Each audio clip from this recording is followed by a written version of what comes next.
ሰው ከእግዚአብሔር ከተለየ ቢኖር ምን እንዳለ ነው? እንደሞተ ነው። ከእግዚአብሔር ጋር ከሆነ ቢሞትም እንዳለ ነው የሚቆጠረው። ጻድቃን አሁን ቅዱሳን እና አቡነ ገብረ መንፈስ ቅዱስ አማልዱን ብለን የምንጸልይላቸው ቢሞቱም ከማን ጋር ናቸው? ስለዚህ የነፍሳቸው ነፍሷ እግዚአብሔር አብሯቸው ስላለ ሕያዋን ናቸው። ዮሴፍ የክርስቶስ ምሳሌ ነው። ዮሴፍን አባቱ አብልጦ ይወደው ነበር። ክርስቶስ የምወደው ልጄ ይህ ነው ተብሎለታል። ዮሴፍ በ17 ዓመቱ ክርስቶስ በ12 ዓመቱ ጠፍቷል።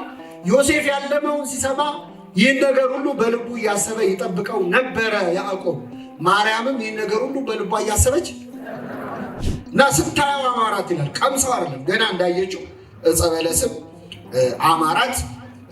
ከፍሬው ወሰደችና በላች፣ ለባሏም ደግሞ ሰጠችው። አዳምና ሔዋን ሁለቱም እኩል በሉ። እንግዲህ ባልና ሚስት አብረው መብላት በእርግጥ ጥሩ ነው፣ ጥሩ አይደለም። ተዋህዶ የተፈጸመው አድራሻው የት ነው? በእመቤታችን ማኅፀን ውስጥ።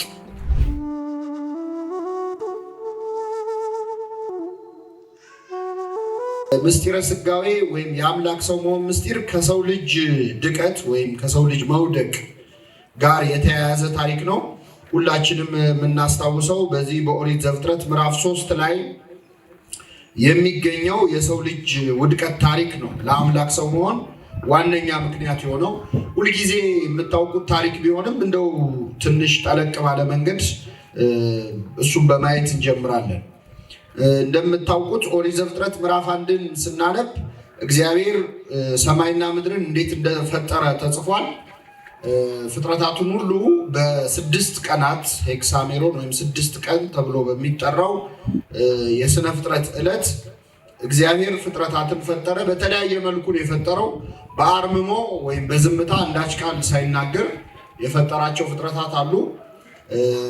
ከመጀመሪያዎቹ ፍጥረታት በኋላ ደግሞ ሁለተኛ በቃል የፈጠራቸው አሉ። ብርሃን ይሁን ብሎ የመጀመሪያ ፍጥረት ከመላእክት መፈጠር በኋላ እግዚአብሔር ቃል አውጥቶ ተናግሮ ደግሞ የፈጠራቸው ፍጥረታት አሉ።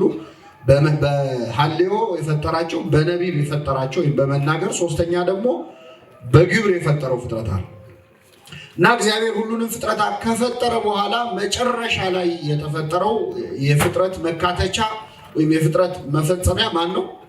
ሰው ነው። ዓርብ ዕለት ነው የተፈጠረው። አረበ፣ ጨረሰ፣ አካተተ፣ ፈጸመ ማለት ነው። ስለዚህ ዓርብ ዕለት የሰው ልጅ የመጨረሻ የእግዚአብሔር የፍጥረቱ አክሊል ነው። እንደውም ቅዱስ ዮሐንስ አፈወርቅ እግዚአብሔር የፈጠራቸውን ፍጥረታት ሁሉ ከፈጠረ በኋላ ዘውድ ደፋላቸው ይላል። አክሊል በራሳቸው ላይ ጫነላቸው። በፍጥረታት ሁሉ ላይ የተጫነው አክሊል ዘውድ ማን ነው? ሰው ነው። የፍጥረታት አክሊል የመጨረሻዎቹ ፍጥረታት ነን። እግዚአብሔር ይህን በማድረጉ በአንድ በኩል ለሰው ልጅ ያለውን አክብሮት አሳይቷል። ምክንያቱም ሌሎች ፍጥረታትን በቃሉ ነው የፈጠረው። ውሃ አሶችን ታስገኝ፣ ምድር ደግሞ እጽዋትን ታስገኝ እያለ በቃሉ የፈጠራቸው ይበዛል። ወይም በሀሳብ ብቻ የፈጠረ ሰውን ግን ለአክብሮተ ሰብ አፈር ይዞ እግዚአብሔር እንደውም ቅዳሴያችን ይላል ሰውን ስለማክበር ጭቃ ይዞ ታየ።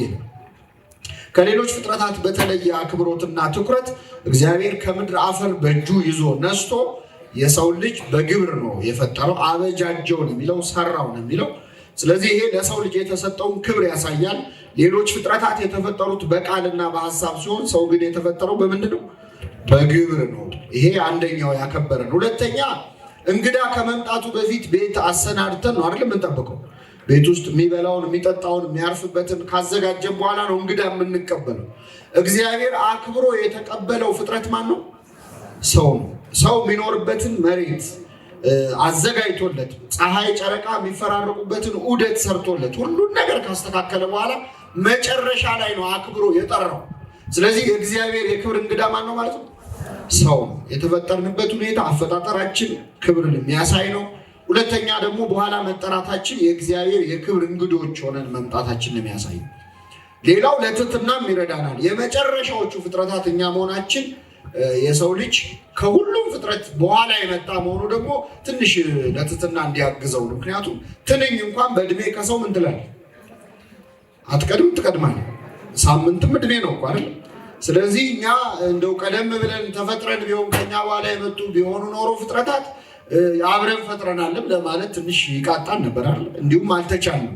በኋላ ላይ የምናየው የሰው ልጅ አምላክነትን መሻትና መውደቅ የመጣው ከትዕቢትም ስለዚህ ሰው አብሮ ቀድሞ ሌሎች ፍጥረታት ሲፈጠሩ አብሮ ኖሮ ቢሆን ኖሮ ቢያንስ ከሱ በኋላ የተፈጠሩትን እኔ አብሬ ፈጥሬያለሁ የሚል ትዕቢት እንዳይመጣበት፣ ልክ ሰይጣን ከኛ ቀድሞ በመፈጠሩ ከዚህ በኋላ የመጡትን የፈጠርኳቸው እንዳለው የሰው ልጅም በዚህ ፈተና መውደቁ አይቀርም ነበር። ስለዚህ መጨረሻ ላይ መፈጠራችን ደግሞ ትንሽ ለትህትና የሚያግዘን ነው። ለማንኛውም እግዚአብሔር ሰውን አክብሮ አልቆ ነው የፈጠረው።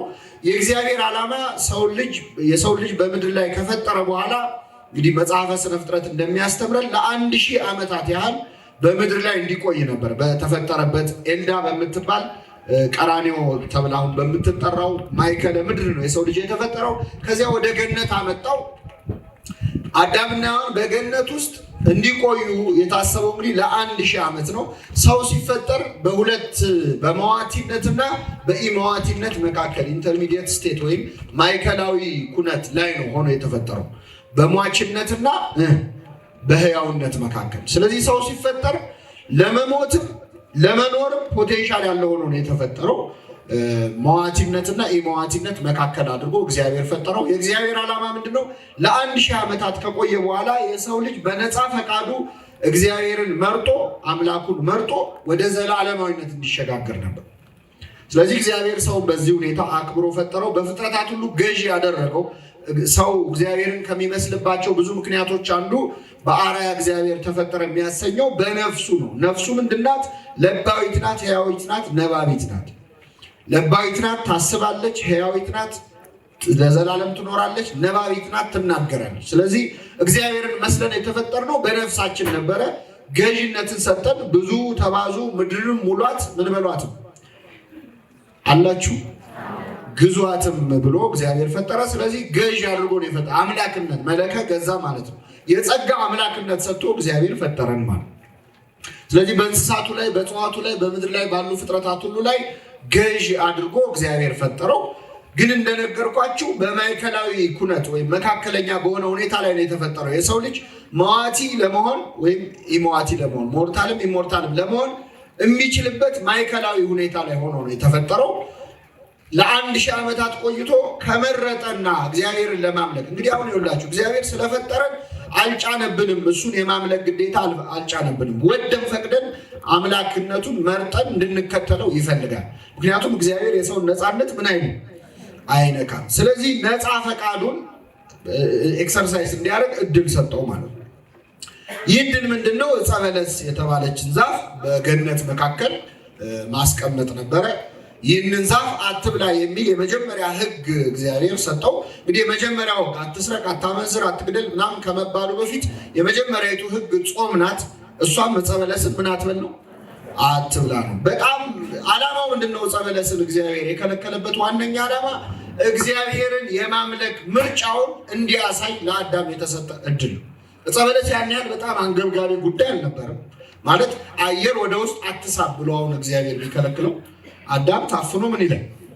ይሞታል። ወይ በቃ እንዳትንቀሳቀስ፣ ከዘረጋ እግር እንዳታጥፍ፣ እጅህን ዘርግተህ እንደዛ ሆነ ቁምና ለ1000 ዓመት ቆይ ቢለው ኖሮ እግዚአብሔር ማስጨነቀው ያስብል ነበር። ዕፀ በለስ ግን ያን ያህል ለአዳም በጣም አንገብጋቢ ጉዳይ ነው። በዛ ላይ አዳምና በነገራችን ላይ መብላት ይበላሉ፣ ግን ረሃብ አልነበረባቸው። አሁን ለምሳሌ አንድ ሰው ጠግቦ መብላት ይችላል አይችልም? አላችሁ?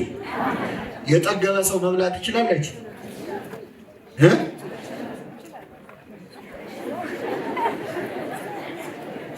የጠገበ ሰው መብላት ይችላል አይችልም? እንዴት ነው? አያስገባም አፉ? የጠገበ ሰው መብላት ይችላል አይችልም? ይችላል።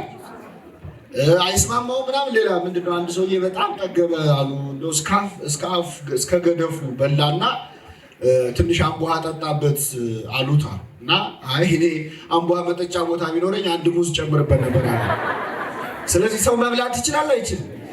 ይችላል። ግን የጠገበ ሰው የሚበላው ከረሃብ የተነሳ አይደለም፣ ፈልጎ ዝም ብሎ ይበላል አይደል? የምግብ ፍቅር ስላለው ብቻ ለምግብ ካለው አክብሮትና ፍቅር የተነሳ ይበላል። ከረሃብ አለ ከስታርቬሽን የመጣ አይደለም። ስለዚህ አዳምና ሔዋን የግድ ለመኖር ብለው አልነበረም የሚበሉት። ከድቀት በፊት የሰው ልጅ ከመውደቁ በፊት ምግብ ሲፈልጉ የሚበሉት ሳይፈልጉ የሚተዉት ነው እንጂ ተገደው በግድ የሚመጣ አልነበረም። ያ ከባህሪ ጉስቁልና በኋላ ፎልን ኔቸር ምንለው ከዛ በኋላ የመጣ ነገር። ስለዚህ ዕፀ በለስም በሉም አልበሉም አዳምና ሔዋን መኖር ይችላሉ አይችሉም? ይችላል። ስለዚህ ግዴታ አይደለም ማለት ነው። እንደው አንገብጋቢ ነገር የከለከላቸው አንዳንድ ሰው ዕፀ በለስ ራሱ የሆነ ለየት ያለ ምትሃታዊ ዛፍ የሚመስለው ሰው ምንም ዕፀ በለስ ምንም አይነት የተለየ ኃይል ያለው ዛፍ አይደለም። ማንኛውም ዛፍ ሊሆን ይችላል። ያው ፈረንጆቹ እንደነገሩን አፕል ነው ይላሉ። ምንም ማረጋገጫ የለውም። በነገራችን ላይ ያው ሲታይ ደስ ስለሚል አፕል ተብሎ ተብሏል። አዳም ገምጦ ያስተረፈውን ደግሞ ያው ወደ ስልክ መጥቷል ነው አይደለም? አሁን ዕፀ በለሳችን እኮ ይሄ ነው አይደለም? ያስተረፈውን ደግሞ እኛ እየበላን ነው 24 ሰዓት እዚህ ላይ አይደለም? ያው ሌላ ዕፀ በለስ ማለት ነው። እና አፕል ሊሆን ይችላል ወይ ሙዝ ሊሆን ይችላል፣ ፓፓያም ሊሆን ይችላል። እሱ ምንም አይታወቅም። ብቻ ዛፉ የተለየ የሆነ ስትበላው እንደሆነ ነገር የሚቀይር ምናምን ነገር አለ። እግዚአብሔር ለምልክት ያስቀመጠው ልክ እንደ ምርጫ ድምፅ መስጫ ሳጥን የለም? ምርጫ ድምፅ መስጫ ሳጥን አለ የለም? ያው ምርጫው ፍትሃዊ ሆነም አልሆነም አለ የለም? ዘንቱ ቦክሱ አለ አይደለ? አሁን ያ ቦክስ የተለየ ማጂካል ነገር እያነሳ የሚቀባ የሚያነግስ ምናምን አይደለም። ሰዎች እገሌ ይሁን ብለው ምን የሚሉበት ድምፅ ቢሰጡበት። ስለዚህ እግዚአብሔር በገነት ዛፎች መካከል ድምፅ መስጫ ሳጥን አስቀመጠ ዕፀ በለስን። ይህንን ብሉ ወይ አትብሉ። በሉ ማለት አምላክ መሆን ፈለጉ ማለት ነው። ወይም በእግዚአብሔር ትእዛዝ ስር አንገዛም አሉ ማለት ነው። ሳይበሉ ቆዩ ማለት ደግሞ በፈቃዳቸው እግዚአብሔርን አመለኩ ማለት ነው። ምርጫቸውን ፍሪዊላቸውን እንዲያሳዩ ነው እግዚአብሔር ያስቀመጠው። ዛፉ የተለየ ነገር አለ። መጥፎም ዛፍ አይደለም። ከማንኛውም ዛፍ አንዱ ሊሆን ይችላል። እና አዳምና ሔዋን በቤተክርስቲያናችን የሥነ ፍጥረት መጽሐፍ ለ7 ዓመታት ዕፀ በለስን ሳይበሉ በታዘዙት ትእዛዝ ጸንተው ቆይተዋል። ለስንት ዓመት? ለ7 ዓመታት ቆይተዋል። ልክ 7 ዓመት ሲሆን ነው እንግዲህ የሰይጣን ፈተና የእባብ ፈተና የመጣው። ዛሬ በቤተክርስቲያናችን ጾም የሚጀመረው ከስንት ዓመቱ? 7 ዓመት የሞላው ሕፃን እንዲጾም ይደረጋል። ማስታወሻነቱ ለዚህ ነው። በገነት ሳሉ አዳምና ሔዋን ለ7 ዓመታት ጸንተው ሕጉን ጠብቀዋል። በዲያብሎስ የተፈተኑ ከ7 ዓመት በኋላ ነው። ልጆች መፈተን የሚጀምሩበት እድሜ ነው እና በዚያ ጊዜ ጾም ይጀምሩ ትላለች ቤተክርስቲያን። እና ልክ 7 ዓመታት ከጸኑ በኋላ በሰባተኛው ዓመት ሰይጣን በእባብ ስጋ ተሰውሮ መጥቶ ምክር አቀረበ። የምታውቁት ታሪክ ነው። እስቲ ትንሽ እንመልከተው። ኦሪት ዘፍጥረት ምዕራፍ 2 ላይ እባብም እግዚአብሔር አምላክ ከፈጠራቸው ከምድር አራዊት ሁሉ ተንኮለኛ ነበረ ይላል፣ ወይም ብልጥ ነበረ። ግን ይሄ ሲባል የእባብ ብልጠት ከሰው ብልጠት ሊበልጥ ይችላል? አይችልም። በነገራችን ላይ የእንስሳት በጣም ብልጡ ከሰው በጣም ጅል ከሚባለው ማለት ነው። ያንሳል ይበልጣል? ያንሳል። በቃ ከሰው ምንም አያውቅም የሚባለው ሰውዬ ከእንስሳት በጣም ከምሁሩ ወይም ዋን ጂኒየስ የሚባለው እንስሳ በላይ ነው። ሰው በተፈጥሮ ለባዊ ነው። እንስሳት ደግሞ ብዙ ነገር ይጎላቸዋል። ስለዚህ የእንስሳ ብልጠት የጦጣ ብልጠት እስከሆነ በላይ አያልፍም። እና እንደው ይህን ያህል አዳምና ሔዋንም በልጧቸው ማስተሳሰብ ምናምን አድርጋቸው አትረዱት። እባብም ሴቲቱን እግዚአብሔር በገነት ካለው ዛፍ ሁሉ አትብሉ ያላችሁ ለምንድን ነው አላት ይላል። እግዚአብሔር በገነት ካለው ዛፍ ሁሉ እንግዲህ ትምህርት ስለሆነ በደንብ አስተውሉ ቃላቱን እያንዳንዱ ማለት እግዚአብሔር በገነት ካለው ዛፍ ሁሉ ምን አትበሉ ብሏል አላለም? ብሏል አላለም? አላለም። ይኸውላችሁ ሰይጣን እርሙን ቢናገር በውሸት ነው የጀመረው። የመጀመሪያ መጽሐፍ ቅዱስ ላይ የምታገኙ ንግግር ይሄ ነው። መጣና ምን አለ? በገነት ካሉ ዛፎች በሙሉ እንዳትበሉ ከልክሏልና አለ። አልከለከለም። እግዚአብሔር ከስንት ዛፍ ነው የከለከለው? ከአንዲት ዛፍ። ሰይጣን እንዳላዋቂ ሆኖ ነው የጠየቀው ማለት ነው። በገነት ካሉ ዛፍ እንዳትበሉ የከለከለው ለምንድን ነው አላት። ሴቲቱም ለእባቡ አለችው በገነት መካከል ካለው ዛፍ ፍሬ እንበላለን፣ ነገር ግን በገነት መካከል ካለው ከዛፉ ፍሬ እግዚአብሔርም አለ ከአንዱ ፍሬ ማለት ነው እንዳትሞቱ ከእርሱም አትብሉ አትንኩትም አለ አለች። ዋነኛ የሰይጣን ዓላማ ምንድን ነው? መጽሐፈ ስነ ፍጥረት ቀድሞ ምን ይላል? ይህንን ነገር ሰምቷል። ዋይመረ ከመበወቱ ጽበው ይላል። በዚህ ዕፅ እንደሚያሸንፈው አውቆ ነው የመጣው። ስለዚህ አንድ ዕፀ በለስ እንደተከለከሉ ያውቃል። ግን አጠያየቁን ሁሉ እንደተከለከሉ አደረገ። ዓላማው ምንድን ነው? ሰይጣን መጥቶ ከተሰጡት ብዙ ነገሮች ይልቅ የተከለከልከውን ነገር አሳይቶ ይሄዳል። በነገራችን ላይ እኛም ጋር እንደዛ ያደርጋል። አሁን እግዚአብሔር የሰጠን ብዙ ነገር አለ የለም? ያልሰጠንስ ምን ስትሉ አይደል የምትሉት? ያልሰጠን ነገር አለ የለም? አለ። ሰይጣን ይመጣና ያልሰጠህን አሳይቶ ይሄዳል። የሰጠህን አስረስቶ አሁን አንቺ እንደው አሁን አንተን ይሄን ይነሳል እንደው እግዚአብሔር ከወደደ ቢወድ ይሄንን ለሰው ሁሉ ያደረገው ለአንተ ምናምን ብሎ ያሉህን ብዙ ነገሮች ሳይሆን የሌለህን ትንሽ ነገር አሳይቶ ይሄዳል። ከዛ በኋላ ደስታህን ይነጥቃል። መጨረሻ ከፈጣሪ ያጣልሃል ማለት። አሁንም ድረስ አልተውም። በነገራችን ላይ ሰይጣን ብዙ ስልት አይቀይርም። ዘመኑ እንትን ትውልድ ቢቀያየር እሱ ንቆናል። በቃ ያንኑ ሲስተም የሚጠቀመው አሁንም እንደ እባብ ሊትራሊ እባብ ሆኖ አይመጣም፣ ግን አመጣጡ ተመሳሳይ ነው። እና ከተሰጣቸው ብዙ ነገር ይልቅ ያልተሰጠቻቸውን አንዲት ዛፍ አሳያቸው። ከኔ ጋር ናቸው? እና አሳየ። በገነት ከአንዱ ዛፍ እንዳትበሉ ከለከለ። ለምን አላት? እሷም ከአንዱ ዛፍ ነው አትብሉ ያለን አለችው። እባብም ለሴቲቱ ሞትን አትሞቱም ማለት እንግዲህ እግዚአብሔር ዋሽቷል እያለ ነው። እግዚአብሔር የነገራችሁ ትእዛዝ ውሸት ነው ማለት ነው። እና ሞትን አትሞቱም፣ ከእርሷ በበላችሁ ጊዜ ዓይኖቻችሁ እንዲከፈቱ እንደ እግዚአብሔርም እንደምትሆኑ መልካምና ክፉን እንደምታውቁ እግዚአብሔር ስለሚያውቅ ነው አለ። ሴቲቱም ዛፉ ለመብላት ያማረ እንደሆነ ለዓይንም እንደሚያስጎመጅ መልካምንም እንደሚያሳውቅ አየች ይላል። 7 ዓመት ሙሉ ዞር ብላ ያላየችው ዛፍ አሁን ስታየው ምን አላት? አማራት፣ አስጎመጃት። ሰይጣን ዓይንህን መነጽርህን ነው የሚያስተካክል። ሌላ ቀን ያልፈተነህን ኃጢአት አሁን ስታየው ሀሳብን እንድቀይር ያደርጋል።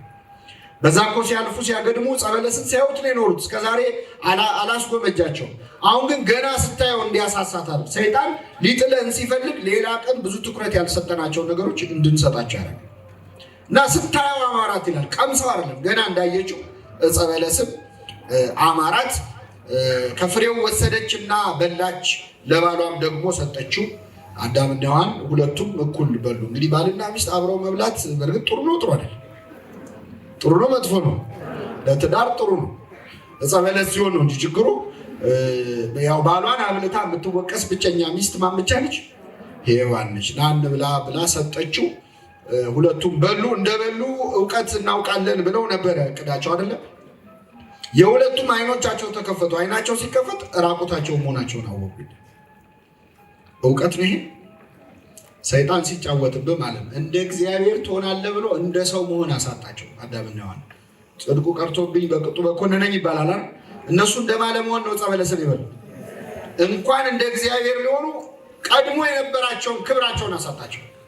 ጸጋ ክብራቸውን የመጀመሪያ ዕፀ በለስን የመብላት የመጀመሪያ ውጤቱ ዓይናቸው ሲከፈት እርቃናቸው ነው። ባጭሩ የኃጢአት እውቀት ነው የተገኘው በዕፀ በለስ። ዕፀ በለስን የበሉ አሁን ልብ አድርጉ፣ ዛፉ የተለየ ማጂካል ኃይል የለውም ብለናል። ግን ዕፀ በለሱን ሊበሉ ሲቀጥፉ አብረው እየቀጠፉ ያሉት አምላክነቱን ነው። ምን መሆን ፈልገው ነው? ያንን ፍሬ በሉ እግዚአብሔር መሆን ነው። በነገራችን መፈንቅለ አምላክ ነው ሊያካሄዱ ይሞክር። በፈጣሪ ቦታ ነው ሁሉን ሰጥቶ የሾማቸውን አምላክ በሱ ቦታ ለመሆን ነው የፈለጉት። እግዚአብሔርም ይቅር ለማለት የቸገረው እንደሌላ ኃጢአት ለዚህ ነው። አንተን እንሁን ነው ያለው እኛ የሰው ልጆች። እና ሰይጣን ዓላማው ሲያላግጥብን ነው እንጂ እንደ እግዚአብሔር እንድትሆኑ ነው ብሎ መጥቶ ተናገረ እንጂ የሰይጣን ዓላማው እንደ ሰይጣን እንድንሆን ነው። እሱ ከኛ በፊት አምላክ መሆን ፈልጎ ሞክሮ ከክብሩ ከጸጋው ምን ብሏል? ተዋርዷል። ስለዚህ ከሱ በኋላ የተፈጠረው የሰው ልጅ በመላእክት ጸጋ በመላእክት ክብር አጊጦ በብርሃን ተሞልቶ ሲያየው ቀናበት ይላል። ስለዚህ እንደውም ሞት ወደ ምድር የመጣው በቅናተ ሰይጣን ዘዋ ይላል ቅዳሴያችን። በሰይጣን በቅናት ነው የመጣው። ሰው ላይ ቀና፣ ሊያጣላን ፈለገ፣ የተሰጠንን ክብር አየ። ስለዚህ መጥቶ አታሎ ሰው ከአምላኩ አጣላው ማለት ነው። አዳምና ሔዋን ዕፀ በለስን በሉ። እንደበሉ አምላክነትን እናገኛለን ብለው የጠበቁት እንኳን አምላክ ሊሆኑ ቀድሞ የነበራቸው ጸጋ ክብር ምን አለ? ተገፈፈ። ባህሪያቸው ጎሰቆለ። ይህችን ቃል ጻፏት። ባህሪያቸው ጎሰቆለ። ባህሪ ማለት ጠባይ ማለት አይደለም። ባህሪ መጎስቆ የኛ መገኛ። እንግዲህ ሰው 7 ባህሪያት አሉት። ሰብ ማለት 7 ማለት ነው። 4ቱ ባህሪያተ ስጋና 3ቱ ባህሪያተ ነፍስ ይባላል። ባህሪያቸው ምን አለ? ጎሰቆለ። ፎልን ኔቸር ምንለው ማለት ነው። የሰው ልጅ ባህሪው ጎሰቆለ። ይሄ ማለት ምን ማለት ነው? እውቀት የነበረው ከዛ በኋላ እውቀቱን አጣ። ኃጢአት አይሰለጥንበትም ነበረ ከዛ በፊት። የፈለገውን ማድረግ ያልፈለገውን አለማድረግ በራሱ ላይ የገዥነት ስልጣን ነበር። ዛሬ አሁን እኛ የፈለግነውን አናደርግ፣ የማንፈልገውን ነገር ደግሞ እናደርጋለን። እሱ ኃጢአት ነው። የፈለግነውን ደግሞ አናደርግም፣ ጽድቅ ነው። በጎ ነገሮችን ማድረግ መቻል፣ በራስ ላይ ስልጣን ማግኘት፣ ይሄ የሰው ልጅ ገዥነት ነው፣ የሰው ባህሪ ነው። ራስን መግዛት የሚባለው ይህንን ጸጋውን አጣ። ከዛ በኋላ አዳም ጎስቋላ ሆነ። ኃጢአት እንደፈለገ የሚጫወትበት ሆነ፣ ፈሪ ሆነ። ከዚያ በፊት ጥሙ ነበር። አዳም የማይፈራ ነበር። አራዊት እንኳን የሚገዙለት የሚሰግዱለት ነበር። አሁን ግን አራዊትን ምን የሚል ሆነ? የሚፈራ ሆነ። ተጠንቅቆ የሚፈራቸው ሆነ። ገዣቸው፣ ንጉሳቸው ሆነ። አራዊት መጥተው ይሰግዱለት የነበሩ ናቸው። እንስሳቱ፣ አናብስቱ መጥተው እግሩ ስር ይወድቁ ነበር፣ ይልሱ ነበር።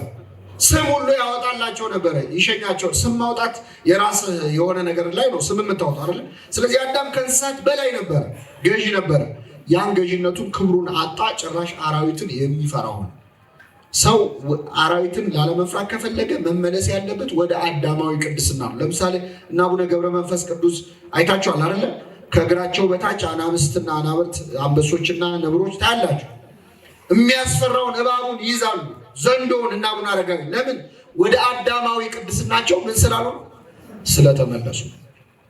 ሰው አዳማዊ ማንነት ሲኖረው እንስሳቱ፣ እጽዋቱ፣ አራዊቱ ሁሉ ይታዘዙለታል፣ ይገዙለታል። ስለዚህ ሰው ከገዢነት ባህሪው ወደቀ፣ ጎሰቆለ። ኃጢአት የሚሰለጥንበት ሆነ፣ እንቅልፍ የሚሰለጥንበት፣ የሚደክመው፣ የሚርበው፣ ከሁሉ በላይ ደዌ የመጣበት ሰውነቱ። ምድር ከአንተ የተነሳ እሾህ አብቅልብ የተባለው እሱ ነው። መታመም ጀመረ፣ መድከም ጀመረ። የሰው ባህሪው ምን አለ? ጎሰቆለ ማለት ነው። የበለስን አዳምና ራቁታቸው መሆናቸውን አወቁ፣ አፈሩም ይላል። እፍረት መጣ ማለት ነው። በሰው ልጅ ላይ መሸማቀቅ፣ ማፈር ተጀመረ። የበለስን ቅጠሎች ሰፍተው ለእነርሱ ለራሳቸው ግልድም አደረጉ። ቅጠልን ልብስ ማድረግ ጀመሩ። አዳምና ሔዋን የብርሃን ልብስ ነበር ከዚያ በፊት የነበራቸው። ቀኑን በመሸ ጊዜ የእግዚአብሔር የአምላክን ድምፅ በገነት ውስጥ ሲመላለስ ሰሙ። አዳምና ሚስቱም ከእግዚአብሔር ከአምላክ ፊት በገነት ዛፎች መካከል ተሸሸጉ ይላል። የእግዚአብሔር አምላክ ድምፅ በገነት ውስጥ የእግሩን ዳና ማለት ነው፣ ኮቴው ሲሰማ በገነት መካከል ሰሙ። እንግዲህ እግዚአብሔር ቸርነቱን የምታዩት ፍለጋ መጣ። እስከ ማታ ድረስ ጠበቀ። አዳም ይቅር በለኝ አላለም። ስለዚህ እግዚአብሔር ወደ አዳም መጣ ፍለጋ። ተቆጡ፣ ኃጢአትን አታድርጉ፣ በቁጣችሁ መሀል ፀሐይ አይግባ እንደሚለው ልክ ሲመሽ እግዚአብሔር እኛ ወደ እሱ አልመለስ ስንል እግዚአብሔር ወደ እኛ መጣ። አዳምን ፍለጋ በገነት መካከል ሲመላለስ ሰማ። አዳም ሆይ ወዴት ነህ አለው ይላል። አዳም ሆይ ወዴት ነህ አለው። አዳምን በገነት ስትመላለስ ድምፅን ሰማው፣ ራቁትን ስለሆንኩኝ ፈራው፣ ተሸሸኩም። እንግዲህ እግዚአብሔር ይኸውላችሁ እዚህ ላይ አባትነቱንም ነው ያሳየው። ወላጆችም ልጆቻቸውን እንዴት መቅጣት እንዳለባቸውን ጨምሮ አሳየ። አዳም አጥፍቷል፣ ፈርቷል፣ ተደብቋል። ሲመጣ እግዚአብሔር በሰው የእግር ድምፅ ነው የመጣው። በሰው የእግር ኮቴ ድምፅ ማለት እግዚአብሔር ነጎድጓድ እያጮኸ መምጣት ይችላል። የት ነው ያለው? ውጣ እያለ። አሁን ወላጆች ልጆቻቸው ጥፋት ሲያጠፉ ብለም ያለው መብረቅ መጣል የሚችሉ አይጥሉ እንደው ያንጓጉ ውጣ ብያለሁ ዛሬ እያሉ ነው አይደል? እና እግዚአብሔር ዛፉን እየገነዳደሰ መምጣት አይችልም። ሲጀመር አዳም ከእግዚአብሔር መደበቅ ይችላል? አይችልም። የት እንዳለ አሁን አንተ ከኔ ልትደበቅ ነው እያለ አላስደነገጠው። በሰው የእግር ኮቴ መጣ፣ አላስጨነቀውም ማለት ነው። አምላካዊ ኃይሉን መለኮታዊ ባህሪውን አልገለጠም። በሰው ለምንድን ነው ምስጢረ ሥጋዌን በኋላ ያሁን የወደቀውን አዳም ፍለጋ እንደ ሰው ሆኜ እመጣለሁ የሚለውን ትንቢት ለመናገር እና ወደ አዳም መጣ። በገነት መካከል ድምፅን ሰማው፣ ፈራው፣ ተሸሸኩም አለ። ራቁትህን እንደሆንክ ማን ነገረህ? ከእርሱ እንዳትበላ ካዘዝኩ ዛፍ በውኑ በላህን አለው።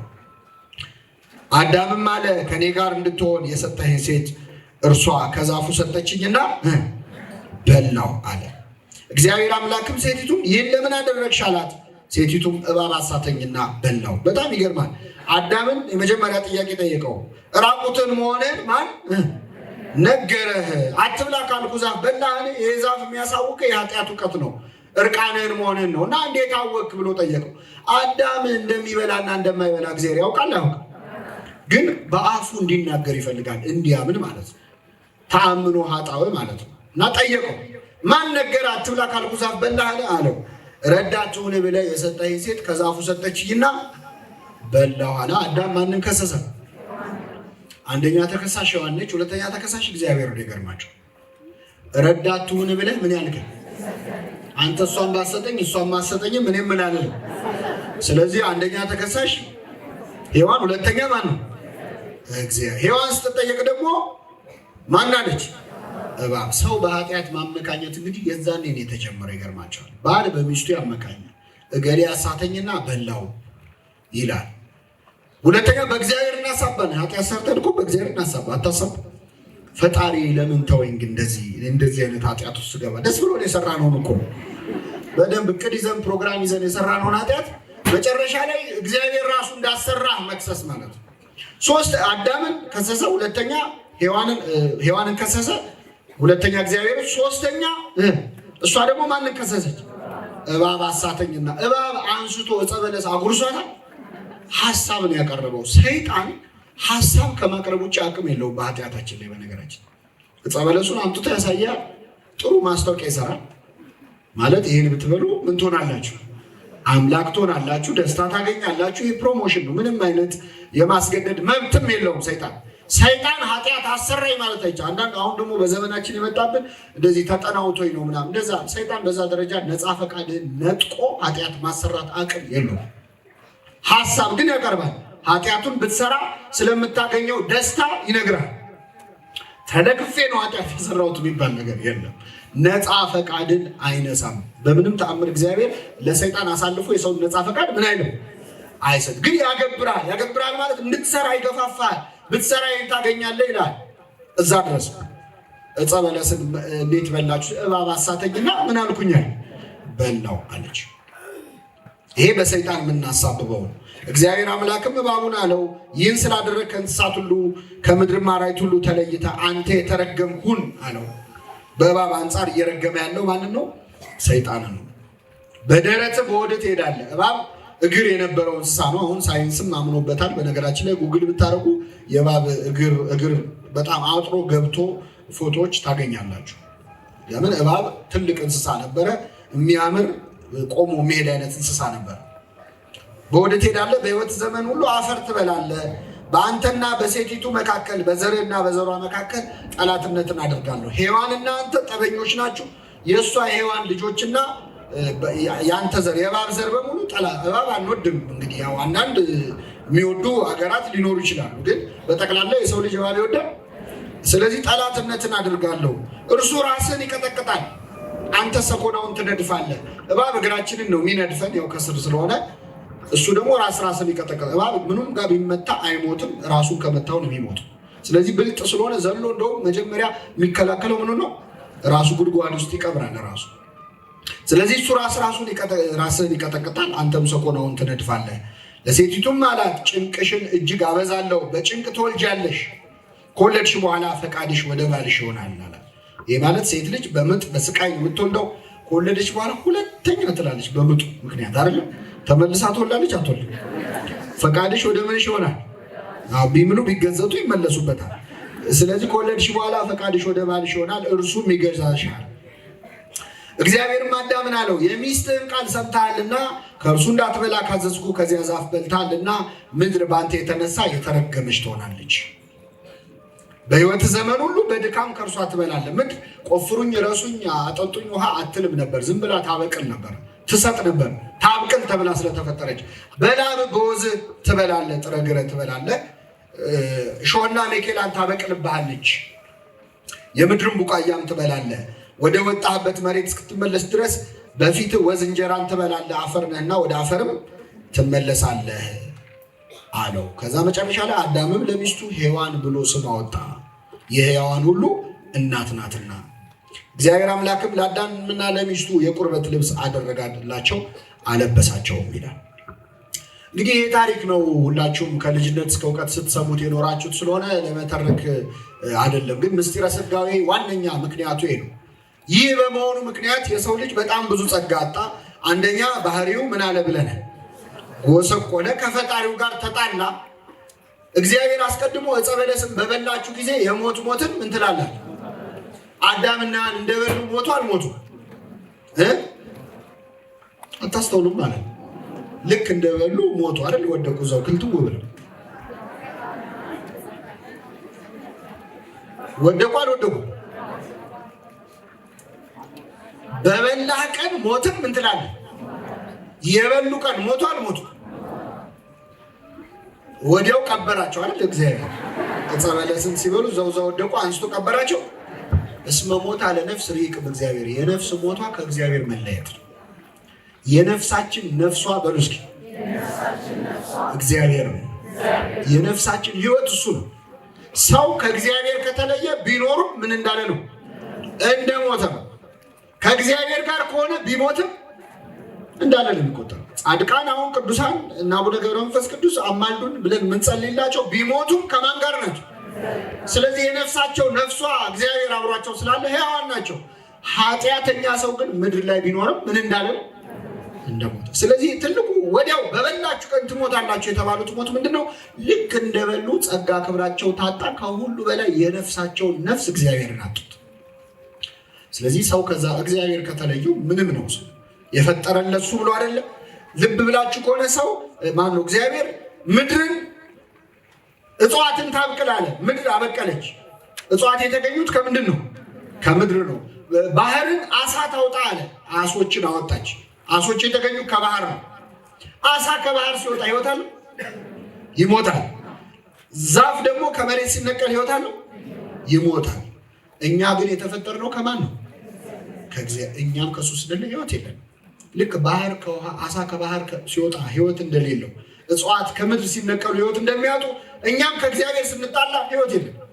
ለሱ ብሎ ስለፈጠረን የነፍሳችን ህይወቱ እሱ ነው። ከሱ ጋር ሲጣሉ ጸጋ ክብራቸው ተገፈፈ።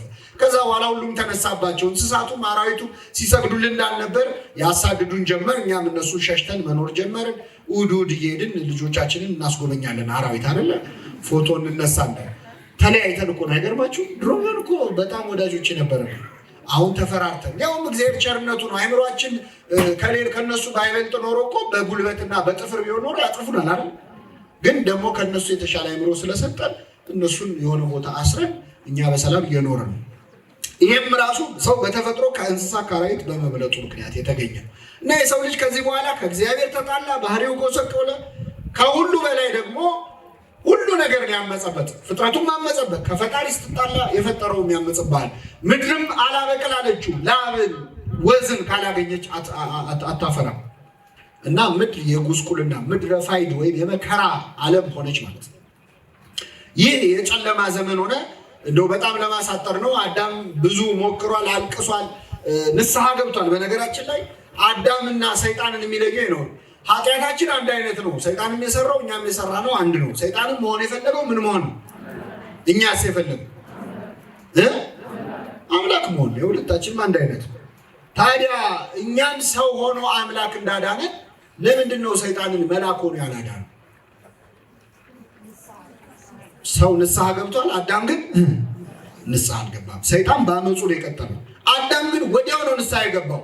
አባቶቻችን ነው የሚላሉ ወዲያው ከማልቀሱ ብዛት አዳም ሌላ ሀሳብ እንኳን አልነበረውም። ይህኔ ገነት ልሆን እኮ ተመችቶ ይኖር ነበር አልነበረም ሀሳቡ። አምላኬን አሳዘንኩት፣ በደልኩት አለ። የንስሐ ኃይሏ ይሄ ነው። ይኸውላችሁ አምላክን ሰው እስከ መሆን የምታደርሰች። ስለዚህ እግዚአብሔር የአዳምን ለቅሶ የአዳምን እንባ አየ። መጽሐፈ ቀሌምንጦስ ላይ በ5 ቀን ተኩል ከልጅ ልጅ ተወልጄ ምን እልሃለሁ ጻፉት። መጽሐፈ ቀሌምንጦስ ላይ ነው ይሄ ያለው። በእኛ ቀኖና ካሉ መጽሐፍት መካከል ነው። መጽሐፈ ቀሌምንጦስ ላይ ከ5 ቀን ተኩል በኋላ ከልጅ ልጅ ተወልጄ አድናለሁ የሚለው ቃል ተጽፏል። መጽሐፈ ቀሌምንጦስ ላይ። ለማንኛውም እግዚአብሔር ለአዳም ቃል ገባለት። በማንኛውም መንገድ ሊያድነው ይችል ነበረ። አሁን አምላክ ለምን ሰው ሆነ? ያው እንግዲህ በጣም ሰፊ ትምህርት ስለሆነ እንደው አንዳንድ የማይቀሩ ነጥቦች ብቻ ነው የምንማረው። አምላክ ለምን ሰው ሆነ? እስቲ እናንተ መልሱልኝ። አቡሺ ያው ሊያድነን። ትክክል። አምላክ ለምን ሰው ሆነ? ሊያድነን። እሺ ቀና በሉ። አሁን መጽሐፉን ተውትና አምላክ ለምን ሰው ሆነ ሲባል ምን ሊለን ነው የምንለው? ሁላችን ሊያድነን። ሰው ሳይሆን ማዳን ይችላል አይችልም? ስለዚህ ሰው ሳይሆን ማዳን እየቻለ ለምን የግድ ሰው መሆን አስፈለገው ነው አሁን ጥያቄ። ባጭሩ ምንድነው? እግዚአብሔር ልክ አዳምና ሔዋንን በበላችሁ ጊዜ ሞትን ትሞታላችሁ፣ በሞተ ስጋ ላይ ሞተ ነፍስ ይፈረድባችኋል፣ ዘላለማዊ ሞት ይመጣባችኋል፣ ክብራችሁን ጸጋችሁን ታጣላችሁ ብሏቸዋል። እንዳላቸውም አዳምና ሔዋን እስከቻሉት ጸኑ፣ መጨረሻ በሉ፣ ጸጋ ክብራቸው ምን አለ ተገፈፈ። አሁን እግዚአብሔር ሁለት አማራጮች አሉት። የሰው ልጅ ዕፀ በለስን በልቷል፣ አምጿል፣ በፈጣሪው ላይ ፈጣሪ ለመሆንና ስልጣን ለመቀማ ሞክሯል። እግዚአብሔር ሁለት መንገድ አለው። አንደኛው በቃ ፍርዱን አንዴ ፈርጄባቸዋለሁ የራሳቸው ጉዳይ ብሎ በዛው መተው ነው። በቃ አንዴ ተናግሬያለሁ የተናገርኩትን ፈጽማለሁ የሰው ልጅ እንደሆነ ሆኖ ይቅር ብሎ መፍረድ አንደኛው አማራጭ። ሁለተኛው ደግሞ መቼስ እግዚአብሔር ፍጠረን ብለን ጠይቀነው ነው የፈጠረን ራሱ ነው አይደለ? ስለዚህ እንደ ፈጣሪነቱ ደግሞ አዝኖ አይ በቃ ቢበድሉ ላንሳላቸው ብሎ ምህረት ማድረግ ነው። ሁለቱንም ሊያደርግ አልቻለም እግዚአብሔር ወይም አልፈለገም። ለምን ካላችሁ ፍርዱን እንደፈረደብን በዛው ይቅሩ የራሳቸው ጉዳይ እንዳይ በፈጣሪነቱ ላይ ፈጣሪነቱ ተጨመረ ይላሉ አባቶች። እስኪ በሉ በፈጣሪነቱ ላይ ይቅርታ፣ በፈጣሪነቱ ላይ ፈጣሪነቱ ተፈጠረ። ፈታሂ ማለት ፈራጅ ማለት ነው። ፈጣሪ ማለት ፈጣሪ ነው። እግዚአብሔር ፈራጅ ቢሆንም ግን ደግሞ አባታችን ነው አይደለም? ስለዚህ አሳዘን ነው አዘነን። በፈታሂነቱ ላይ ምኑ ተጨመረ? ፈጣሪ ነኝ፣ ምንም ቢበድለኝ እኮ ፍጣሪኝ ሳይለኝ የፈጠርኩት ብሎ አዘነልን። ፍርዱን ፈርዶ እንዳይቀር ማለት ነው። ፍርዱን እንዳያነሳ ደግሞ እግዚአብሔር እንደሰው ፍርዱን ምን አይደል ቃሉን አይለዋወጥም። የተናገረውን ምን ይላል ይፈጽማል። በለዓም ሐሰትን ይናገር ዘንድ እግዚአብሔር ሰው አይደለም ብሎ፣ ስለዚህ እግዚአብሔር የተናገረውን ቃል አይለውጥም። በዚያ ላይ ብትበሉ ሞትን ትሞታላችሁ ብሎ ከተናገረ በኋላ መልሶ አዝኖ በቃ ትቼዋለሁ ቢለን ከዛ በኋላ የእግዚአብሔርን ትእዛዝ እናምናለን አናምንም። አሁንም እኮ ይተወዋል ለምንለው አይደለ? ለልጅ አስተዳደግም ትምህርት ሲሰጥ አሁን ብዙ ጊዜ ወላጆች ልጆች ያስፈራሩ እየመሰላቸው እንዲህ ካረክ ዋ ገለሃለሁ ይላሉ። ይገሉታል። ከዛ ልጁ ገለሃለሁ ላይ ክቡ ብሎ ይደነግጥና ሲያይ አይገሉትም። ነው ይላል። ገለሃለሁ ለካ አባባል ደግሞ ይሄን ስላችሁ ግደሉ ማለት እንዳልሆነ መቼስ ግልጽ ነው አይደል? ግን የማታረጉትን አትበሉ። አንዱ ወላጆች የሚሰሩት ስህተት ልጆቻቸውን ያርቁ ያስተካከሉ ይመስላቸው የማያረጉትን እንዲህ ካረግ አይገዛልህም ወይ ነገ አልወስድህም ምናምን አትበሉ። የማታረጉትን እንደዛ ከሆነ ልጆች በጣም ብልጥ ስለሆኑ ያዩና ፓተርኑን ያነባሉ። ስለዚህ ፉከራው ፉከራ ነው በሚል ያዩትና ነገ ብታዘው አይሰማህም። ገርፋለሁ ካላችሁ ግረፏቸው። እሺ ቃላችሁን ጠብቁ። እየሰማችሁ ነው? በመሰረቱ መጽሐፍ ቅዱስ ልጅ መቀጣት እንዳለበት ያዛል። ታውቃላችሁ? ልጁን በበትር ለመምታት የሚሳሳ ሰው ልጁን ይጠላዋል ይላል። አይሞቱምና ምቷቸው። መገረፍ መቀጣት አለባቸው። በጣም እንደው ከመጠን አይለፍ በርበሬ ማጠን ምናምን አይሆን እንጂ ልጆች መገረፍ መቀጣት አለባቸው። መጽሐፈ ሲራክ እንደውም ይላል ልጅህን ዛሬ በዱላ ለመምታት የምትሳሳ ከሆነ እሱ ነገ ይመታሃል። ስለዚህ ነገ እሱ ከሚመታ አንተ ዛሬ ምን ብትለው ይሻላል? ቢመታ አስተካክለው። ስለዚህ እግዚአብሔር ያዘዘውን ትእዛዝ አደርጋለሁ ያለው ባያደርግ ኖሮ የሰው ልጆችም ለእግዚአብሔር ያላቸው ክብር ይጠፋ ነበር፣ ቃሉንም አያምኑትም ነበር። ስለዚህ ሁለት ነገር ነው፣ ወይ ምህረት ማድረግ ነው ወይ ቅጣቱን ማጽናት ነው። ሁለቱንም ማድረግ አልቻለም። እግዚአብሔር አልፈለገም። ቅጣቱን እንዳያጸና ምህረቱ አስጨነቀው፣ ደግሞ ቃሉን እንዳይለውጥ አምላክነቱ አስቸገረው። ስለዚህ በሁለቱ ጠባብ መንገዶች መካከል ዘ ዲቫይን ዳይላማ የሚባለው ቅዱስ አትናቴዎስ ኦን ዘ ኢንካርኔሽን ወይም በእንተ ስጋዌ የሚባል መጽሐፍ አለ። እዚያ መጽሐፉ ላይ ነው የገለጸው። ዘ ዲቫይን ዳይላማ የሚለው እግዚአብሔር በሁለቱ መካከል አጣብቂኝ ውስጥ በምህረትና በቅጣት መሃል ተጨነቀ። ስለዚህ በሁለቱ መካከል ሌላ መንገድ ፈጠረ። በአውሎ እና በወጀብ መካከል እግዚአብሔር ምን አለው? ስለዚህ መንገድ አወጣ እግዚአብሔር። በመቅጣትና በመማር መሃል ሌላ መንገድ፣ ሶስተኛ መንገድ አመጣ። ይህ መንገድ ምንድነው? በሰው ላይ የፈረደውን ፍርድ በራሱ ላይ አደረገው። በሰው ላይ የፈረደውን ፍርድ በራሱ ላይ ለማድረግ ደግሞ እግዚአብሔር ምን መሆን አለበት? ሰው መሆን አለበት። ስለዚህ አምላክ ለምን ሰው ሆነ ስትባሉ በአጭር ቋንቋ በአዳም ላይ የፈረደውን ፍርድ በማን ላይ ለማድረግ? በራሱ ላይ ለማድረግ። እኛ ሊሆን የፈለገበት ዋነኛ ምክንያት እኛ ላይ የሚፈረደውን ፍርድ ለመቀበል። የትኛው ፍርድ ቤት ነው ዳኛው እኔ ለወንጀለኛው ልታሰር ሲል ሰምታችሁ? ይሄ እኮ ነው ምስጢረ ሥጋዌ። የእግዚአብሔር ቸርነት እኮ ይሄ እኛ ባጠፋ ነው በእኛና በእሱ መካከል ቆሞ ሊያድን ሊክስ የሚችል ማንም አልነበረም። ከሰው ወገን ብዙ ቅዱሳን አሉ፣ ግን ሰው ናቸው፣ የአዳም ዘር ናቸው። አዳም ላይ የተፈረደ ፍርድ እነሱንም ይመለከታል። በአዳም ላይ የወረደ የባህሪ ጉስቁልና እነሱም ላይ አለ። ስለዚህ ነቢያት፣ ጻድቃን፣ ሰማዕታት በዛን ዘመን የነበሩ እነ ሙሴ እና አብርሃም ሊታደጉን አልቻሉ። ከመጮህ ከማልቀስ ሰማያትን ቀደም እንደው ብትወርድ ከማለት ውጭ ምንም ማድረግ አልቻሉ። ስለዚህ እነሱ ሊያድኑናል፣ መላእክትም ሊያድኑን አልቻሉ። ለምን? እነሱ የማን ወታደሮች ናቸው? ስለዚህ ከእግዚአብሔር ጋር ስንጣላ ከማን ጋር ተጣልተናል? ከመላእክት ጋር። ለዚህ ነው እኮ ኦሪት ላይ ስታገኙ የመላእክት መገለጥ ለሰዎች ሲገለጡ መልአክ ያየ ሰው ቁጭ ብሎ ያለቅስ ነበር፣ ወዮልኝ መሞቴ ነው ብሎ። ለምን? መላእክት ለመቅሰፍት ነው የሚላኩት። ሰው መልአክ ሲያይ ይፈራ ነበር። የምህረት አልነበሩም፣ ለመዓት ብቻ ነበር የሚላኩት። ስለዚህ ከእግዚአብሔር ስንጣላ ከመላእክቱም ጋር አብረን ተጣልተናል። ስለዚህ አኮ በመልአክ ወአኮ በተንባል ይላል። በመልአክ አይደለም በሉ እስኪ፣ በአማላጅ አይደለም፣ እሱ ራሱ መጥቶ አዳነ። በመላእክት ሊያድኑን አልቻሉም። ይሄ ከስጋ በሽታ ምናምን አለ፣ እሱ ደህና ሐኪምም ያድናል። እሱን አይደለም እያልን ያለ ነው። የሰው ልጅ ከገነት በወጣበትና ከፈጣሪ በተጣላበት ጠብ ከሰዎች ከነቢያት ከቅዱሳን ማንም ሊያድን አይችልም። ከመላእክትም ወገን ማንም ሊያድን አይቻልም። መላእክቱም አዝነዋል በሰው ልጅ መውደቅ፣ ግን ምንም ማድረግ አልቻሉም። በመልአክ አይደለም፣ በአማላጅ አይደለም፣ እሱ ራሱ መጣ አዳነን ይላል። ስለዚህ እግዚአብሔር ሰው ለምን ሆነ ስትባሉ በአዳም የፈረደውን ፍርድ በማን ላይ ለማድረግ ነው? በራሱ ላይ ለማድረግ። የአዳም ላይ የተፈረደው ፍርድ ምን ነበረ? ሞት ነው። የሞትን ፍርድ ለመቀበል ደግሞ እግዚአብሔር ምን መሆን አለበት? ለመገረፍ፣ መከራ ለመቀበል፣ ስቃይ ለመቀበል እግዚአብሔር ሰው መሆን አለበት። ስለዚህ የሰው ልጅ የአምላክ ሰው መሆን ዋነኛ ምክንያት በአዳም ላይ የፈረደውን ፍርድ በራሱ ለማድረግ ነው። አንደኛው። ሁለተኛው የዲያብሎስን ስራ ለማፍረስ።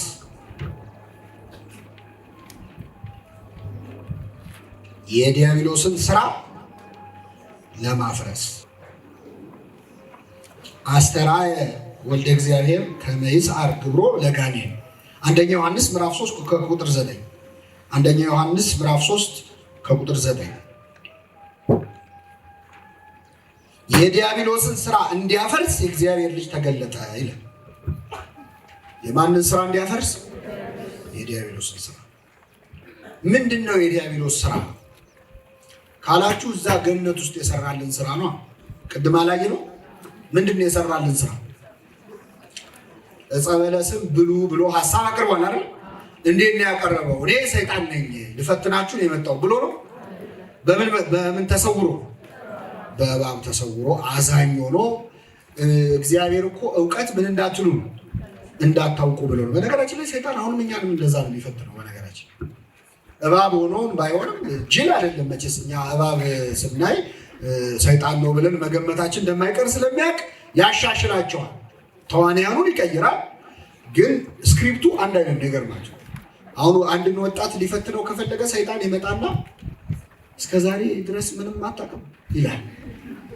ምንም እንዲህ የሚባለውን መጠጥ ቀምሰው አታውቅም፣ እንዲህ የሚባለውን ክለብ እስከዛሬ ይላል። ኧረ ኃጢአት ነው ምናምን ኧረ አይደለም ምንም ሞትን አትሞት ይላል። ለአዳምና ለሔዋን ምንድን ነው ያላቸው? ሞትን አትሞቱም። እስቲ ቅመሰው፣ አትሞቱም ለአንድ ቀን። አሁን አንቺ ምን አለ እስቲ ብትጨፍሪ፣ ብትጠጪ፣ ብትሰክሪ፣ ብታመነዝር ምን ችግር አለ? ለአንድ ቀን እስከዛሬ ምንም አታውቅም እያለ ያሸማቀል። አሁንም ተመሳሳይ ነው። ሰዎችን ከንጽህና ወደ ዝሙት ለማምጣት፣ ከጾም ጸሎት ወደ ስካር ለማምጣት ተመሳሳይ ነገር ነው። በተለይ ወጣቶችን በጓደኞቻቸው አሁን እስከዛሬ ነገር አታውቅም ብሎ ሰው በንጽህናው በድንግልናው እንዲያፍር እስከዚህ ዕድሜ ድረስ ምንም አታውቅም እያሉ ሰዎች በዚህ ምክንያት ተሸማቀው የማይፈልጉትን ኃጢአት። በጣም ብዙ ወጣት በፒር ፕሬሸር ወይም በጓደኛ ተጽዕኖ እባብ ይዞ አይመጣም እንዳልኳቸው። አሁን አዳዲስ እባቦች ጓደኞቻችን ናቸው። ደግሞ እባብ እንዳትሏቸው ናቸው።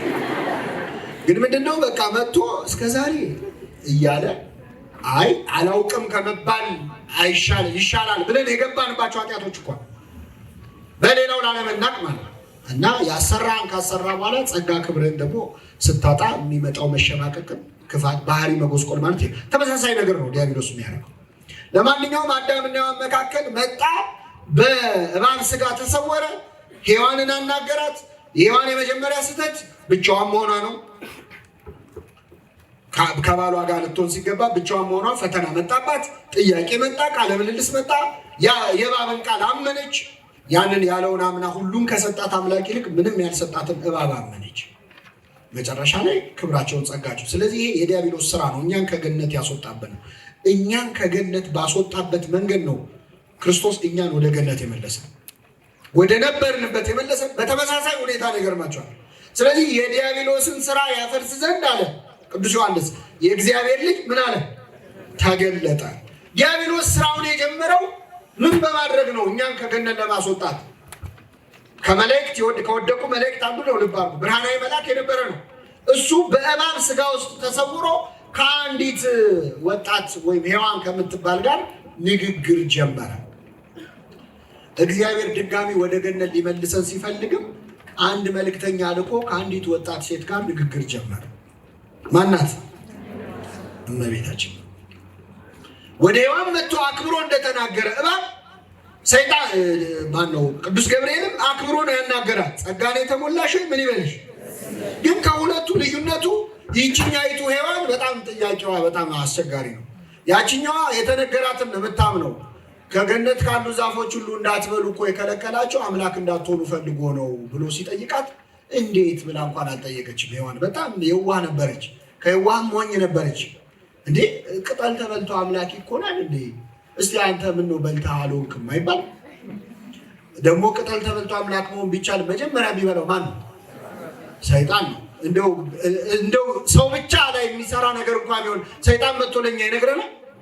አይነግረን። እንዴ ምን ለማለት ፈልገ ነው? ቅጠል ተበልቶ አምላክ መሆን ከተቻለ ለምን አንተ አትበላ አላለችው። ክፉና ደግ እንድታውቁ ነው። አሃ ክፉና ደግ ማናውቅ ከሆነ አንተ የምትለው ነገር ክፉ ይሁን ደግ ይሁን በምን አውቃለሁ? ብዙ ጥያቄ ነበራት ሔዋን። ያላትን ከአንዳንድ ነው ሰምታ ያመነችው። እመቤታችን ግን ገብርኤልን አስጨነቀችው። ወንድ ስለማላውቅ እንዴት አቤት ቢቀያየሩ ኖሮ እኮ ከገነት አንወጣም ነበር። በነገራችን መልአክ አስቁማ የጠየቀችውን ጥያቄ ለእባብ ቢሆን ስንት ነገር ትለዋለች እመቤታችን።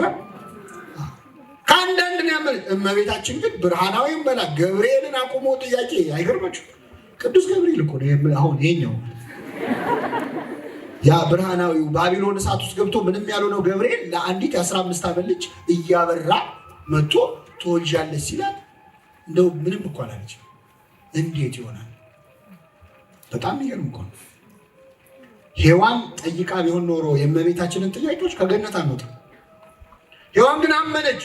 ስለዚህ እግዚአብሔር በዛው መንገድ ነው በወደቅንበት መንገድ ሊያነሳን የፈለገው እንዳወዳደቃችን። ከዛ ሰው ሆነ። ሰው ሲሆንም ደግሞ ተሰውሮ ነው። ምን ይላል በቅድመ ወንጌል? ወበከመ እንከ ታሃባ ሰይጣን ውስተ ሥጋ ከይሲ ይላል። ሰይጣን በእባብ ስጋ ውስጥ እንደተሰወረ ድህነታችንም እንዲሁ የእግዚአብሔር ልጅ በእኛ ስጋ ውስጥ በመሰወሩ ሆነ ይላል። ሰይጣን እባብ ውስጥ እንደተደበቀ እንደተሰወረ ልክ እንደዚሁ የእግዚአብሔር ልጅ ደግሞ በሰው ሰውነት ውስጥ ተሰወረ። ክርስቶስ እግዚአብሔር ሰው ሲሆን ሰይጣን አላወቀም ነበር። በነገራችን ልክ እኛ ሰይጣን መሆኑን ገነት ውስጥ እባብ ሆኖ ሲመጣ እንዳላወቁና እንደወደቁ አዳምና እሱም ወደ ምድር ሲመጣ አላወቀውም ነበር። ሰይጣን ሰውሮበት ነበር። እንዴት አድርጎ ሰወረበት? አንዱ የሰወረበት መንገድ ለዮሴፍ መታጨቷ ነው። እመቤታችን ለዮሴፍ መታጨቷ እሱ የመሰለው በቃ የተወለደው ከዮሴፍ ነው ብሎ ነው ያሰበው።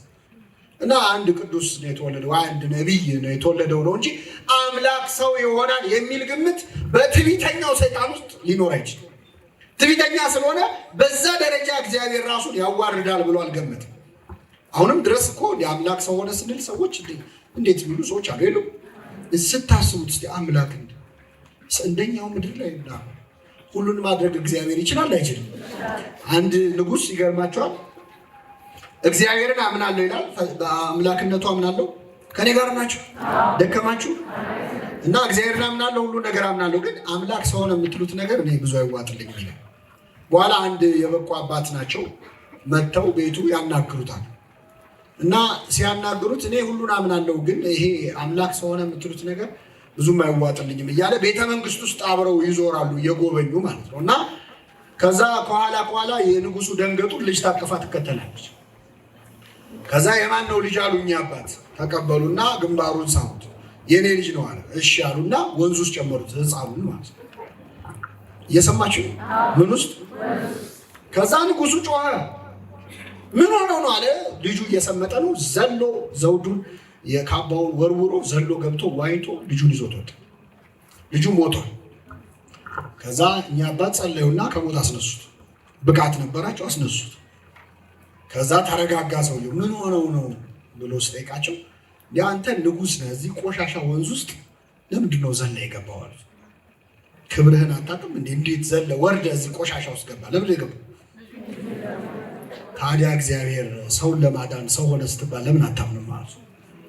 ደግሞ ይሄን ስላችሁ ለምሳሌ ብላችሁ የሰው ልጅ ወርውሩ ማለት አይደለም። ያው ብትወረውሩም አንድ እንደሚያወጣው ይታወቃል። እና ምንድነው እግዚአብሔር ዝቅ ብሎ መውረዱ ከሰው አይምሮ በላይ ነው፣ እንኳን ከሰይጣን ደግሞ ትዕቢተኛ ነው። ስለዚህ ይሄን አይነት ትህትና አይጠብቅም። እና እንደተምታታበት ነበር 3 ዓመት በእውነት ክርስቶስ ሰይጣን ላይ ተጫውቶበታል። ለ3 ዓመት እንዴት ካላችሁ ይጠራጠራል። ያው ሰይጣን ክፋት ማንኛውም ሰው ላይ ነው። አምላክም ሆንክ ፍጡርም ሆንክ ማንኛውም ሰው ላይ ክፉ ስለሆነ የክፋት ስራውን መስራቱን አልተወም። ግን አምላክነቱን መጠራጠር እንጂ ማወቅ አልቻለም ነበር። መጀመሪያ በግልጽ የተጠራጠረው መቼ ነው? ክርስቶስ ሲጠመቅ ድምፅ ከሰማይ መጣ አይደለም? የምወደው ልጄ ይህ ነው፣ እርሱን የምወደው ልጄ ነው ሲባል እንዴ ሰይጣን የእውቀት ችግር የለበትም። የምወደው ልጄ የሚለው ቃል ብዙ ትርጉም አለው። አንደኛ ሁላችንም የማን ልጆች ነን? ግን የጸጋ ልጆች ነን እንጂ የባህሪ ልጆች ነን አይደለም። አዶፕት ተደርገን ነው ታውቃለህ ማለት ነው አይደለም? ስፒሪት ኦፍ አዶፕሽን ነው የሚባለው። የልጅነት መንፈስ ወሀብከነ መንፈሰ ልደት፣ የልደት መንፈስ ሰጠን። እግዚአብሔር በባህሪ አባታችን አይደለም፣ በጸጋ ልጆቹ እንድንሆን ፈቅዶ ነው በአዶፕሽን። ስለዚህ በዚህ መልኩ ይሁን ወይ ደግሞ የባህሪ ልጅ ይሁን ሰይጣን ተጠራጠረ። የምወደው ልጄ ይህ ነው። ደግሞ ልጄ ነው ያለው፣ ልጆቼ ብሎ አንድ ላይ ነው። ክርስቶስም አባቴ ነው ያለው። በነገራችን ላይ አዲስ ኪዳን ላይ አንድም ቦታ እግዚአብሔርን አባቴ ብሎ በነጠላው የጠራ ወልድ ብቻ። ምን ብሎ አባቴ። እኛ ስንጠራው ምን ብለን የምንጠራው? አባታችን፣ አባቴ አንልም ለብቻ። ክርስቶስም ሲለኝ ወደ አባቴና ወደ አባታችሁ ወደ አምላኬና አርጋለሁ ብሎ ለይቶ ነው የተናገረው። አምላኬ ሲል አባቴ ሲል፣ አምላኬ ሲል ለስጋው፣ አባቴ ሲል የባህሪው መሆኑን ለማሳየት ነው። ለእኛ ግን ሲሆን አባታችን እንላለን እንጂ አባቴ አንልም። እና ሰይጣን የምወደው ልጄ ነው የምትለዋን ቃል ሲሰማ ተጠራጠረ። ወዲያው ክርስቶስ 40 ቀን 40 ሌሊት ጾመ፣ ጸለየ። ከዛ በዲያብሎስ ተፈተነ። ሰይጣን ሊፈትነው ሲመጣ የመጀመሪያ ጥያቄው ምንድነው? የእግዚአብሔር ልጅ ከሆንክ እነዚህ ድንጋዮች የእግዚአብሔር ልጅ ከሆንክ ማለት ምን ማለት? ጥርጣሬ ነው አይደል? እንግዲህ 40 ቀን ከንክነዋለች። አያችሁ ጌታ ሲጠመቅ የምወደው ልጅ የምትለዋ ነገር ውስጡ ገብታ የባህሪ ልጅ ላይ ጸጋ እያለ ነው የከረመው። ልክ እንዳገኘው የእግዚአብሔር ልጅ ከሆንክ እነዚህ ድንጋዮች ዳቦ አድርጋል። ክርስቶስ የእግዚአብሔር ልጅ ነኝም አላለው፣ አይደለሁምም አላለው። ሰው ከእግዚአብሔር አፍ በሚወጣ ቃል ሁሉ እንጂ በእንጀራ ብቻ አለው። ድጋሚ የእግዚአብሔር ልጅ ከሆንክ ራስን ከዚህ ወርውር ያድናል። ጌታ አምላክን ምን አትበለው። አልተመለሰም ጥያቄው፣ የከነከነችው ቀረ። አሁን ሰይጣን 3 ዓመት ክርስቶስ በምድር ላይ ሲመላለስ ከተጠመቀ በኋላ ያለችው ማለት ነው የሚያደርገው ነገር ግራ ያጋባዋል። እንቅልፍ ሲተኛ ሲያየው አይ አምላክ ሰው ነው ተራ ነው ይላል። ከእንቅልፉ ነቅቶ ባህሩን ሲገስጽ ሲያየው እንዴ አምላክ ይሆን እንዴ እያለ እንደተምታታበት ነው 3 ዓመት የቆየው። ርቦት ሲያየው ይሄማ ተራ ሩቅ በዚህ ነው ተራ ሰው ነው ማለት ነው ይላል። አሳና እንጀራ አበርክቶ ደግሞ ሲያበላ ይሄ አምላክ ነው እንዴ እንደተምታታበት። ሲለፈልፉ ራሱ አጋንንት ሰምታችኋቸው የናዝሬቱ ኢየሱስ ሆይ የእግዚአብሔር ቅዱሱ ልታጠፋን መጣህን? ማን እንደሆን ካውቀናል ይላል። ካወቀ አውቄያለሁ ማለት ምን አመጣው? ቼክ ለማድረግ እኮ የእግዚአብሔር ቅዱሱ ማን እንደሆን ካውቄያለሁ ይላል። ዝም ብለው ውጣ ይለዋል ክርስቶስ። ሰይጣንም ዝም ብለው ውጣ ነው የሚባለው። እሺ ምንድን ነው የሚባለው? እስቲ አብራራ እስቲ አሁን ያልካትን ጨርሳ በደንብ ግለጽ እስቲ። የማን ልጅ አልክ? በደንብ ለህዝቡ አላል። ዝም ብለው ውጣ ነው የሚባለው ሰይጣን። እና ውጣ እያለ እንዲህ ሲያደርገው 3 ዓመት ቆየ። መስቀል ላይ የተሰቀለበት ሰዓት ራሱ ክርስቶስ የእግዚአብሔር ልጁን አይሁን በእርግጠኝነት አላወቅም። እንደውም ትምህርተ ኅቡዓት የሚባል መጽሐፍ አለ። መኑ ውእቱ ዝንቱ ዘምድረ ለብሰ፣ ምድርን የለበሰ አፈር የተዋሃደ ሰው የሆነ ኃጢአት ያላሸነፈችው ይህ ማን ነው አለ ይላል። አላወቀውም፣ ግራ ይገባው። በዚህ ደረጃ ከሰው ቅድስና አይጠብቅ፣ ግራ ይገባው እና መስቀል ላይ ራሱ ተሰቅሎ እያለ ያስጠይቀው ነበር። የእግዚአብሔር ልጅ ከሆንክ ከመስቀሉ ምን በል ውረድ። ከሆንክ ነች አሁን ማለት ጥርጣሬ ነች። ክርስቶስ የእግዚአብሔር ልጅ ነኝ ያው ብሎ አልወረደም ከመስቀሉ፣ ይጠራጠር ነበር። የሚገርማችሁ ሰይጣን የእግዚአብሔር ልጅ መሆኑን ክርስቶስ በትክክል ቢያውቅ ኖሮ አያሰቅለውም ነበር ይላል ቅዱስ መጽሐፍ አንደኛ ቆሮንቶስ ምዕራፍ 1 ላይ። ቢያውቁትስ ኖሮ በሉ አይ ደከማችሁ መሰለኝ የክብርን ጌታ አዎ ቅዱስ ስለምን እንደተናገረ እናንብበው።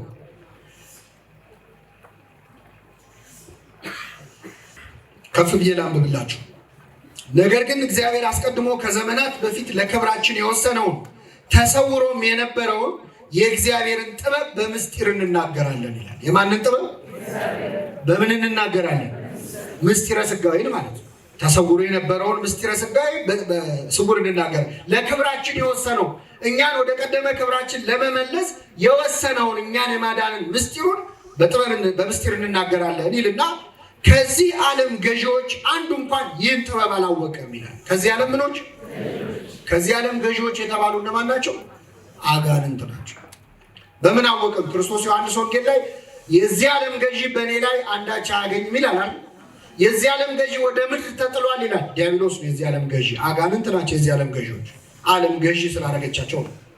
ስለዚህ ከዚህ ዓለም ገዢዎች ከአጋንንት አንዱስ እንኳ ይህን ጥበብ አላወቀም። አውቀውስ ቢሆኑ የክብርን ጌታ አልሰቀሉት ነበር። ምን ማለት ነው? በትክክል የእግዚአብሔር ልጅ መሆኑን ቢያውቁ ኖሮ የዚህ ዓለም ገዢዎች አጋንንት ዓለም ይዳን ብለው አያሰቅሉትም ነበር።